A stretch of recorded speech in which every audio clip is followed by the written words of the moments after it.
Exam vision viewers அனைவருக்கும் வணக்கம். இன்றைக்கு இந்திய பங்குச் சந்தையில முக்கியமான பங்கு வகிக்கக்கூடிய ஒரு நிறுவனத்தை பத்தி நம்ம பார்க்கலாம். சின்னஞ்சிறிய கிராமத்தில் பிறந்த ஒரு இளைஞன் இன்னைக்கு 9,448 கோடி ரூபாய் மதிப்பிலான நிறுவனத்தை எப்படி கட்டமைச்சாரு அப்படின்னு சொல்லிட்டு இந்த வீடியோல ஷார்ட்டா நம்ம பார்க்கலாம். மத்திய பிரதேச மாநிலமான லெபா என்ற கிராமத்துல பிறந்த ஒரு இளைஞன் அங்கிருந்து மேல் படிப்புக்காக கர்கோன் என்ற கிராமத்துக்கு இடம்பெயர்றாரு. அங்க மேல் படிப்பை முடிச்ச பிறகு ஜேஇஇ எக்ஸாம் எழுதி மும்பை ஐஐடியில் சேர்றாரு. மும்பை ஐஐடியில் எலக்ட்ரானிக்ஸ் அண்ட் கம்யூனிகேஷன் பாடப்பிரிவை தேர்ந்தெடுத்து படிக்கிறாரு. அங்கேயே முதுநிலை படிப்பையும் முடிக்கிறாரு.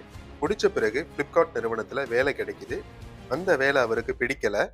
2016ஆம் ஆண்டு ஏப்ரல் மாதம் தன்னுடைய நண்பர்கள் எல்லாம் சேர்ந்து க்ரோ ஆப் அப்படிங்கிற ஒரு நிறுவனத்தை உருவாக்குறாங்க. அந்த நிறுவனம் பங்குச்சந்தை முதலீட்டாளர்களை முதலீடு பண்ண வைக்கக்கூடிய ஒரு நிறுவனம்.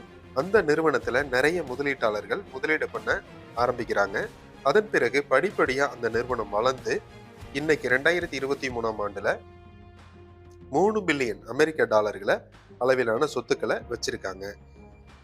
கிராமத்துல பிறந்த ஒரு இளைஞன் இன்னைக்கு 9,448 கோடி ரூபாய் மதிப்பிலான ஒரு நிறுவனத்தை எப்படி கட்டமைக்க முடியுது அப்படின்னா அதுக்கு காரணம் ஒண்ணுமே இல்லைங்க, விடாமுயற்சி, கடின உழைப்பு. இது 3 தான் காரணம். ஓகேங்களா? தேங்க்யூ ஃபார் வாட்சிங்.